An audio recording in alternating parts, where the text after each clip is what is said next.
तो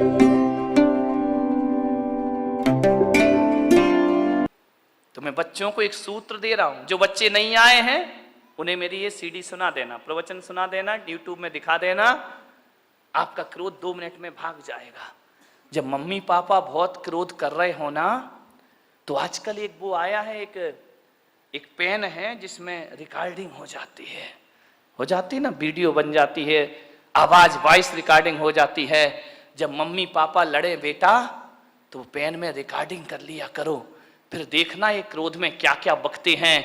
और जब ये शांत हो जाएं, और शांत होने के बाद भी नहीं, जब घर में कोई मेहमान आए तो उन्हें नमोकार मंत्र की धुन मत सुनाना, नमोकार मंत्र की झनकार नहीं, मम्मी पापा की टनकार सुनाना। उस समय पता लगेगा कि हम क्रोध में क्या क्या बोल गए। क्रोध में ध्यान रखना, क्रोध में आदमी बेहोश हो जाता है, उसे होश नहीं रहता कि मुझे क्या बोलना है। एक बार एक आदमी तो क्रोध में इतना बोला, गुस्से में इतना बोला, अपने बच्चे को बोला, अब एक गधे की औलाद। बच्चे ने कहा सही कह रहे हो बापू, ध्यान रखिए। बीच आदमी होश थोड़ी रहता, मैं गुस्से में बोल के आ रहा हूं, अब एक गधे की औलाद। अब विचार करिए, उसने कहा, गुस्से में एक पति ने पत्नी से कहा कि क्योरी जब तेरी शादी हुई थी तू पागल थी क्या, जो मेरे से शादी, पागल थी क्या जो शादी के समय तूने नहीं देखा मुझे, अब तुझे गुस्सा आ रहा है, पागल थी क्या? पत्नी ने कहा पागल नहीं होती तो तुझसे शादी काहे को करती, ये पागल ही तो था। एक बार क्या हुआ, एक पत्नी ने अपने पति से कहा, यार तू तो इतना भोला है, इतना भोला है, इतना भोला है कि तुझे तो कोई भी बेवकूफ बना सकता है। पति ने कहा ज्यादा मत बोल, बोले तुझे कोई भी बेवकूफ बना सकता है। पति ने कहा बिल्कुल सच कह रही है, सबसे पहले बेवकूफ तो तेरे बाप ने मुझे बनाया जो तेरे से शादी कर दी। ध्यान, आदमी क्रोध में क्या क्या भूल जाता, उसे होश ही नहीं रहता, पता ही नहीं रहता। सब रिकॉर्डिंग कर लो। और जब मेहमान आए, यदि सासू बहू लड़ रही हो ना, तो देवरानी रिकॉर्डिंग कर ले। और जब कोई मेहमान आए तो चालू कर देना, शर्म से पानी पानी हो जाएंगे लड़ने वाले। और अब जब भी लड़ेंगे तो याद रखेंगे, कोई शैतान मेरी मोबाइल में फोटो तो नहीं बना रहा है, कोई आवाज तो टेप नहीं कर रहा। ध्यान रखना, क्रोध ज्यों-ज्यों बढ़ता है, भाषा असभ्य होते चली जाती है, भाषा अपनी सभ्यता खो दिया करती है। क्रोध में जितने निकृष्ट वचन हो उतने एकत्रित कर लिए जाते हैं, लेकिन जब प्रेम होता है तो भाषा भी संभलती है और व्यवहार भी संभल जाया करता है। ध्यान रखिए मान्यवर, क्रोध से बचने का प्रयास करिए। सामने वाला यदि क्रोध करे तो हम क्या करें मालूम है? जब हम लोग बचपन में थे तो साइकिल चलाना सीखते थे। हमारे घर कोई भी आ जाए, वो घर में बात कर रहा, अपन उसकी साइकिल लेके भाग जाते थे। कभी कभी कोई साइकिल नहीं देता था ना, तो एक शैतानी कर देते थे, उस साइकिल की हवा निकाल दिया करते थे, साइकिल में सुई कांटा चुभो के पंचर कर दिया करते थे। फिर वो आदमी घर नहीं जा पाता था।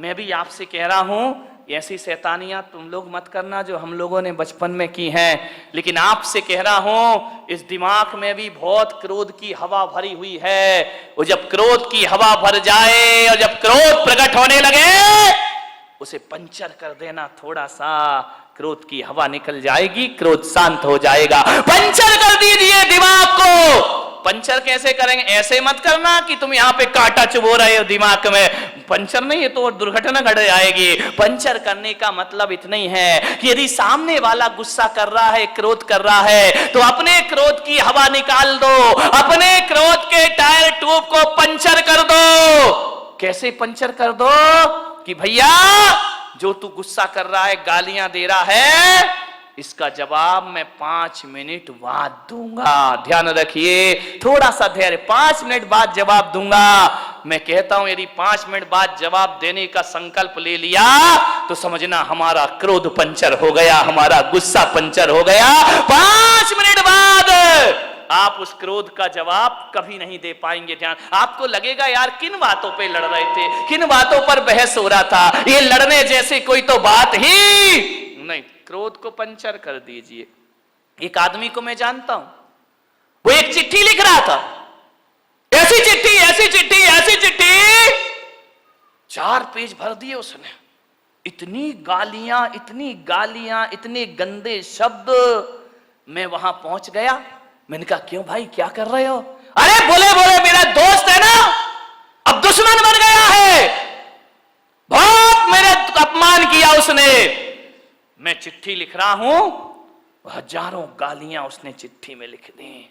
तेरा सत्यानाश हो, तू बर्बाद हो, तू धोखेबाज है। लालू चिल्ला रहा ना नीतीश को कि तू धोखेबाज है, तू धोखेबाज है, तूने धोखा दिया, गठबंधन तोड़ा, 1000 गालियां। ध्यान, चिल्लाते रहो, अभी तो सारी दुनिया में मोदी ही मोदी चल रहा है, ध्यान रखिए। 1000 गालियां लिखी उसने। बोले मैं इसको पोस्ट करने जा रहा हूं, उसके पास पहुंचेगी ये चिट्ठी। मैंने कहा एक काम कर मेरे भाई। बोले क्या? मैंने कहा एक काम कर, ये चिट्ठी तूने लिख दी? बोले लिख दी।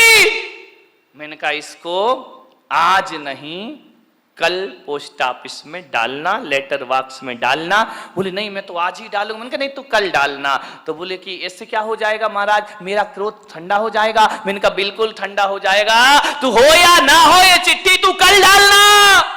लेकिन एक बात याद रखना, आज इस चिट्ठी को पैक मत कर, रखा रहने दे, कल पैक करना, टिकट लगाना और अपने दुश्मन के एड्रेस पर डाल देना। बोले ठीक है आप कह रहे तो ये नियम में पाल लेता हूं।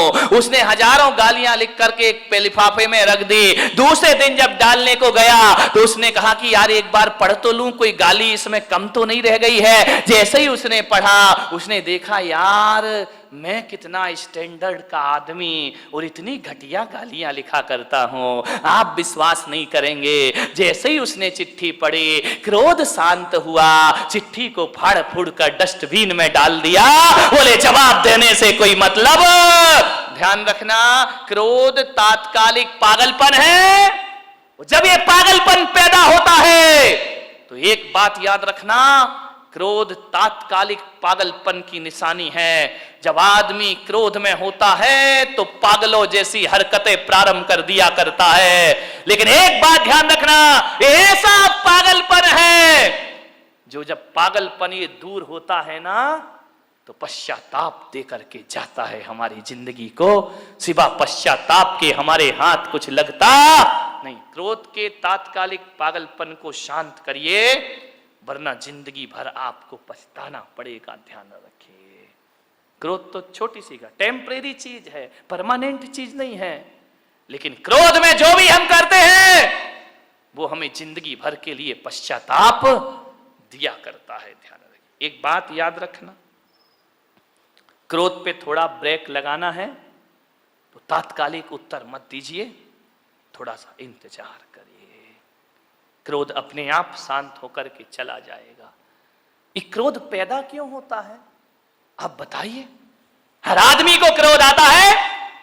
क्रोध क्यों पैदा होता है?